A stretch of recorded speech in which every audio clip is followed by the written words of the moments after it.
البقرہ ارشاد باری تعالیٰ ہے یا ایھا الذین آمنوا کتب علیکم الصیام کما کتب علی الذین من قبلکم لعلکم تتقون۔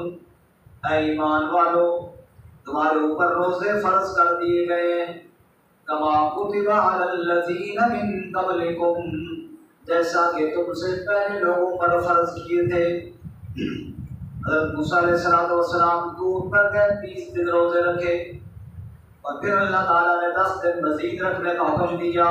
فَتَمَّ مِيقَاتُ رَبِّهِ 40 لَيْلَةً 40 روزے موسیٰ علیہ السلام نے رکھے۔ اسی طرح دیگر اقوام پر بھی اللہ تعالیٰ نے لازم کیے۔ اللہ تعالیٰ فرماتے ہیں مقصد کیا ہے؟ لَعَلَّكُمْ تَتَّقُونَ تاکہ تمہارے اندر تقوی پیدا ہو جائے۔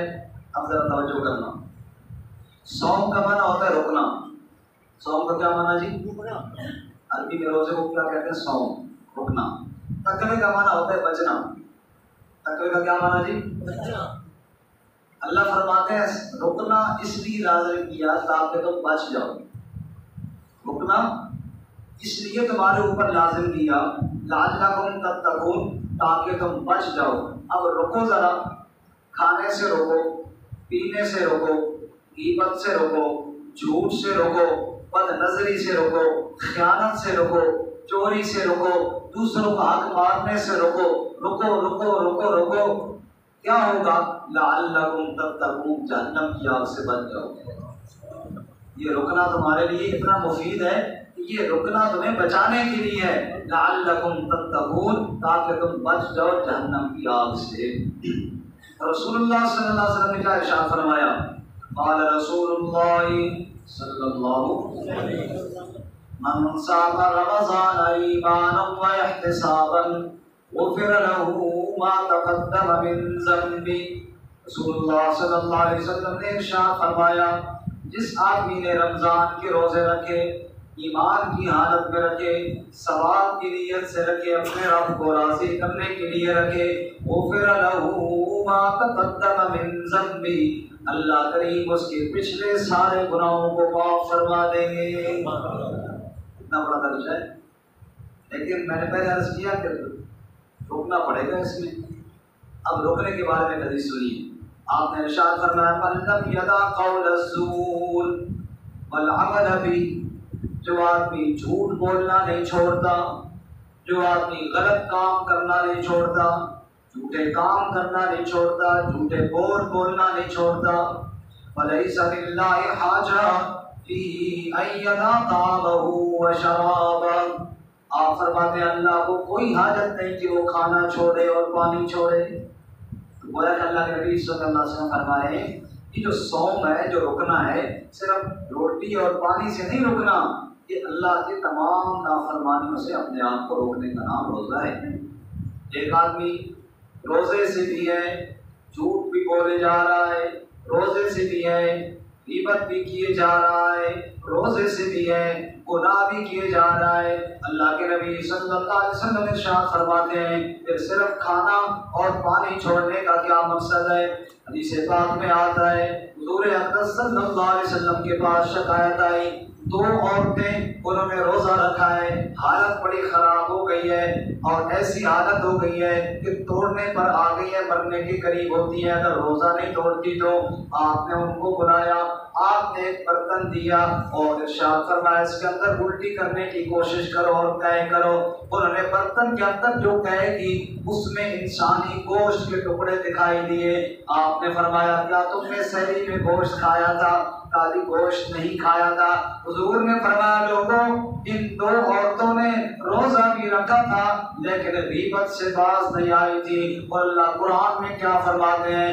جو آدمی غیبت نہیں چھوڑتا، ایحب احدکم ان یاکل لحم اخیہ میتا فکرہتموہ، وہ ایسا ہے جیسے اپنے مردہ بھائی کے گوشت کو کھا رہا ہے۔ انہوں نے روزہ بھی رکھا تھا، غیبت سے بھی باز نہیں آئی تھی۔ یہ معجزہ اللہ نے ظاہر کر دیا، دکھا دیا۔ ان کے پیٹ سے گوشت کے ٹکڑے نکلے، اسی وجہ سے روزہ مشقت میں پڑ گیا۔ میرے بھائی آج میں اور آپ بھی کہتے ہیں عصر کے بعد کا ٹائم ہے جی، زہر کے بعد کا ٹائم ہے جی، کوئی روزہ نہیں کٹ رہا جی، وقت نہیں گزر رہا، چلو گپ شپ کر لیتے ہیں، کسی کی غیبت میں لگ جاتے ہیں، کوئی ایسی گیم لگا لیتے ہیں جس کے اندر جناب شریعت کا مذاق اڑایا جا رہا ہوتا ہے، کوئی ایسی فلم لگا لیتے ہیں، کوئی ایسا ڈرامہ لگا لیتے ہیں، کوئی ٹاک شو لگا لیتے ہیں جس کے اندر ایک پارٹی دوسرے پارٹی کے خلاف دھڑا دھڑ الزام بازیاں کی جا رہی ہے۔ اور آج کل تو یہ بڑا عام ہے، ہر بندہ دوسروں کے پیچھے لگا ہوا ہے اور دوسروں کی مخالفت میں لگا ہوا ہے، اپنا روزہ برباد کر رہے ہو، اپنے روزے کو ضائع کر رہے ہو۔ رسول اللہ صلی اللہ علیہ وسلم نے ارشاد فرمایا انہوں نے روزہ گزارنے کا طریقہ غیبت بنایا تھا، روزہ گزارنے کا طریقہ دوسرے مسلمان کی پگڑی اچھالنا بنایا تھا، روزہ گزارنے کا طریقہ دوسرے کی عیب اور کمزوریاں کو گروانے کا بنایا تھا، اسی وجہ سے مشقت میں پڑ گیا ہے۔ اگر یہ اللہ کا ذکر کرتی رہتی اللہ روزے میں ان کی مدد فرماتا رہتا۔ یہ کوئی طریقہ نہیں ہے کہ روزہ اس لیے ہم گزار رہے ہیں کہ جناب کسی کی غیبت کرو روزہ کٹ جائے، فرمایا نہیں، یہ تو تم اپنے لیے روزے کا ثواب بھی ضائع کر رہے ہو اور کیا کر رہے ہو کہ جناب اپنا روزہ بہت مشکل بنا رہے ہو اپنے لیے۔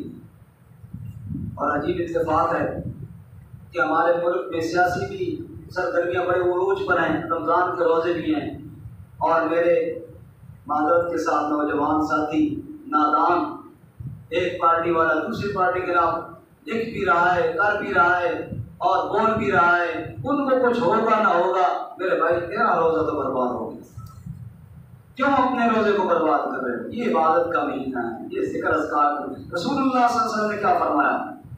آپ نے فرمایا سیام و جنۃ، روزہ ڈھال ہے، جیسے جنگ کے اندر مجاہد جاتا ہے، ایک ہاتھ میں تلوار ہوتی ہے، ایک ہاتھ میں ڈھال ہوتی ہے، ادھر سے کوئی تیر آتا ہے آگے ڈھال کر کے بچاؤ کرتا ہے، ادھر سے کوئی تلوار آتی ہے ڈھال رکھ کے اپنا بچاؤ کرتا ہے۔ اللہ کے نبی صلی اللہ علیہ وسلم نے ارشاد فرمایا اس وقت تک روزہ ڈھال ہے جب تک اس ڈھال کو پھاڑ نہ دے، جب تک اس ڈھال کو برباد نہ کر دے۔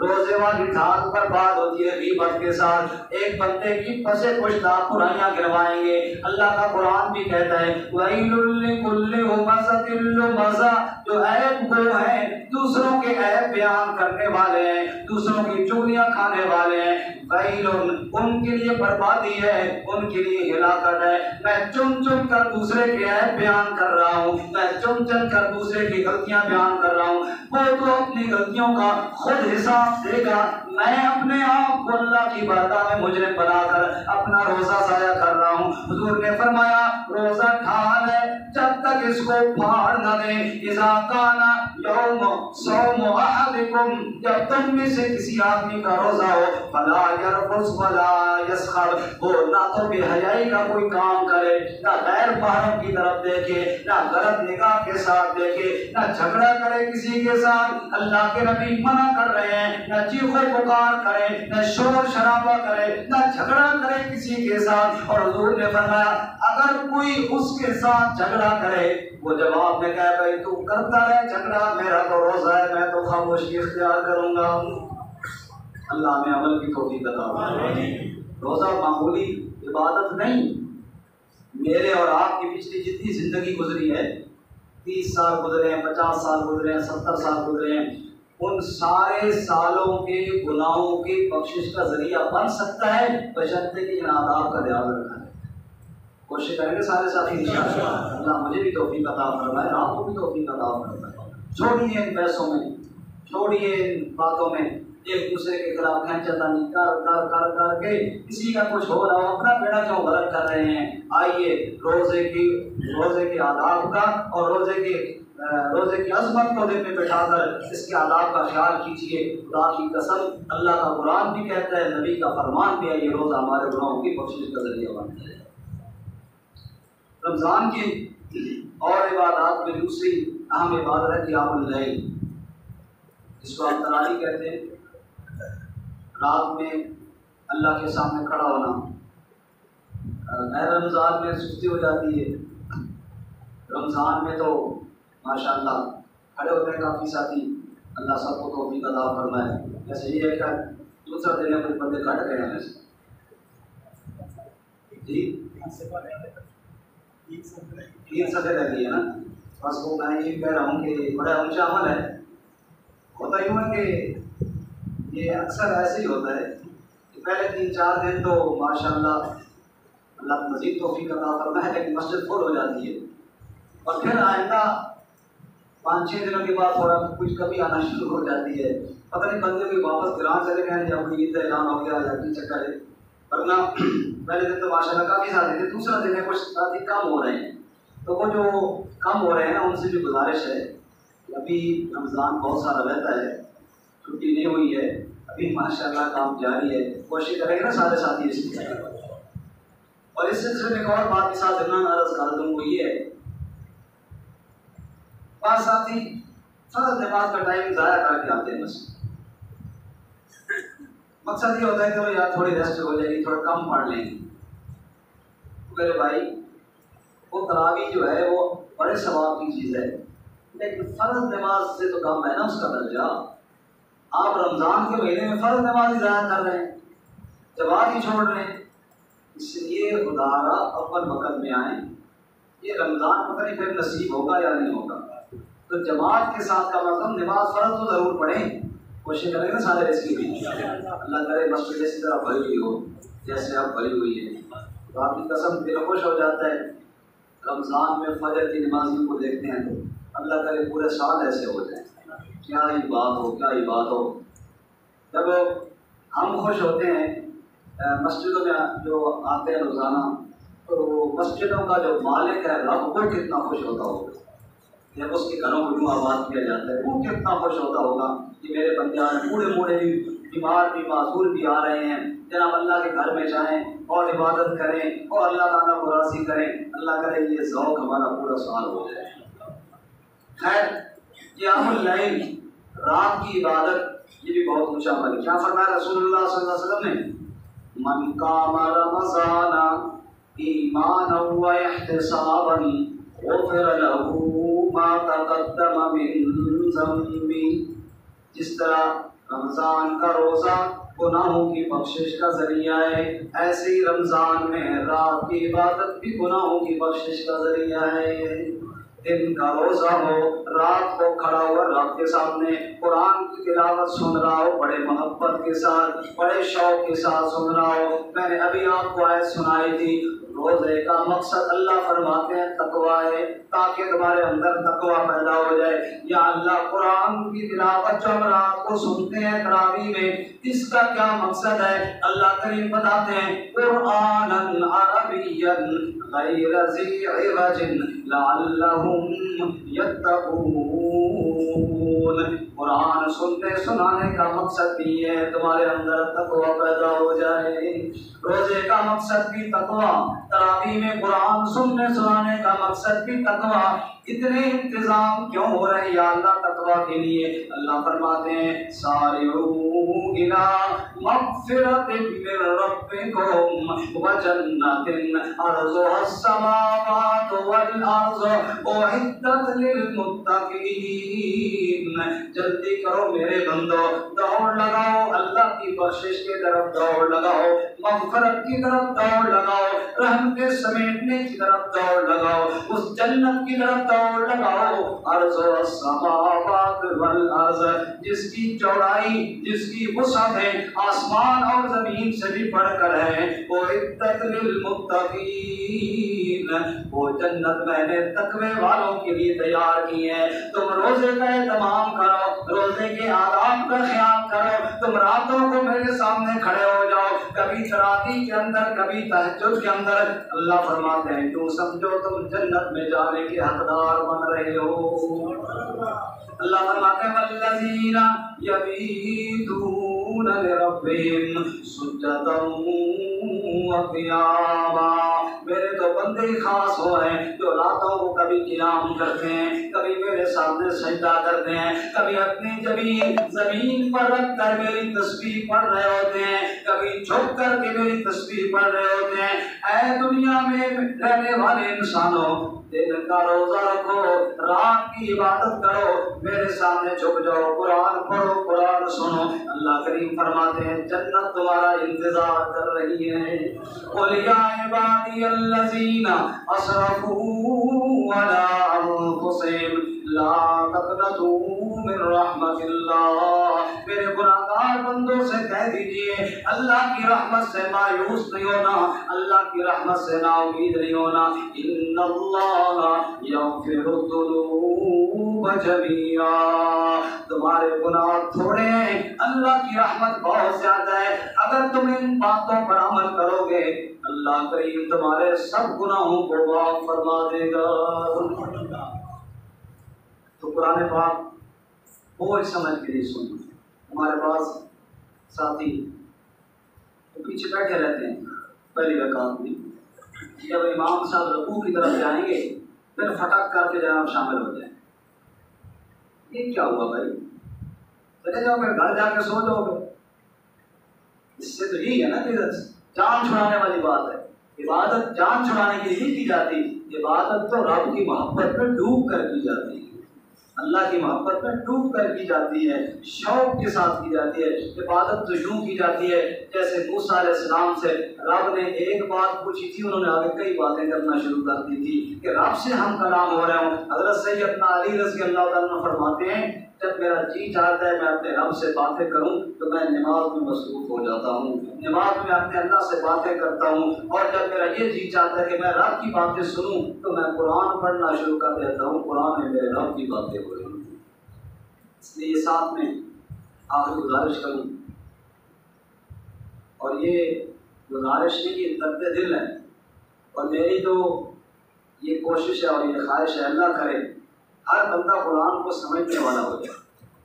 دیکھو میں آپ سے ایک بات کر رہا ہوں، اردو میں بات کر رہا ہوں، آپ اردو میں سن رہے ہیں، سمجھ رہے ہیں۔ ابھی اس دن میں نے ایک جگہ پنجابی میں ایک بات سنائی، بیان کے دوران ایک بندہ نے بہت بڑا، اس نے کہا جی اردو میں بات سناؤ، میں پنجابی سمجھ نہیں آ رہی، میں بات کر رہا ہوں آپ کو بات سمجھ ہی نہ آئے، بتاؤ اس بات کے کرنے کا کوئی فائدہ ہے؟ آپ کہیں گے پتہ نہیں کیا کہہ رہے ہیں، مجھے تو سمجھ نہیں آ رہے۔ کوئی بھی آدمی جب وہ کسی اور زبان میں بول رہا ہو بندہ کہتا ہے پتہ نہیں کیا کہہ رہا ہے، نہ اس کی طرف دھیان رہے گا، نہ اس کی طرف توجہ رہے گی۔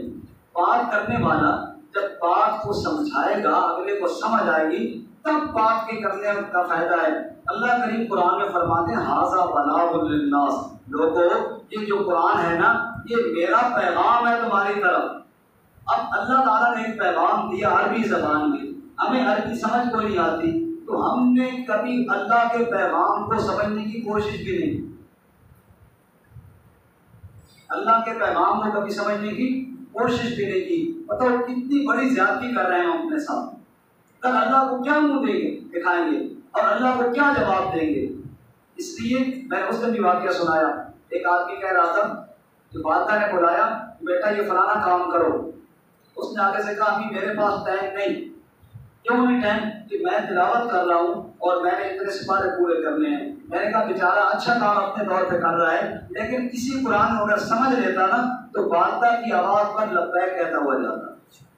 جس قرآن کو پڑھ رہا ہے اس کو سمجھا کوئی نہیں ہے، اسی قرآن میں تو والدہ کے سامنے ادب کے ساتھ اللہ نے کہا وَقْفِضْ لَهُمَا جَنَاحَ الذُّلِّ مِنَ الرَّحْمَةِ، خدمت کے بازو ہر وقت تیار رکھو ماں باپ کے لیے۔ قرآن نے کہا لَا تَقُل لَهُمَا اُفٍّ، خود تک نہ کہو ان کے سامنے۔ تو اس لیے قرآن پاک کو جیسے پڑھنا ضروری ہے، اس سے زیادہ قرآن پاک کو سمجھنا ضروری ہے۔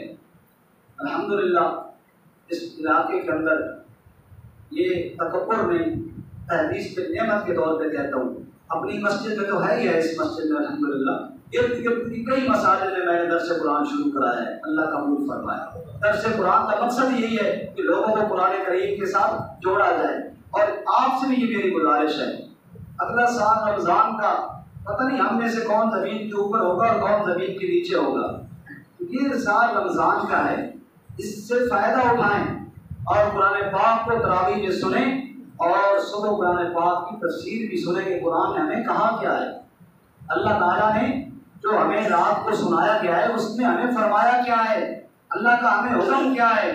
اور ایک بات اور بھی کہہ دوں، اس پہ آپ نے سوچنا ہے خود جا کر، اگر آپ نے زندگی میں جس کی زندگی گزر چکی ہے، خود سوچے کتنے سال گزر گئے ہیں، 40 سال گزرے ہیں، 50 سال گزرے ہیں، 60 سال گزرے، ان 40 سالوں میں 50 سالوں میں اگر کسی شخص نے ایک دفعہ بھی قرآن پاک کا نہ ترجمہ پڑھا ہے نہ ترجمہ سنا ہے، تو بتاؤ اس نے اللہ کے پیغام کو سنا ہے؟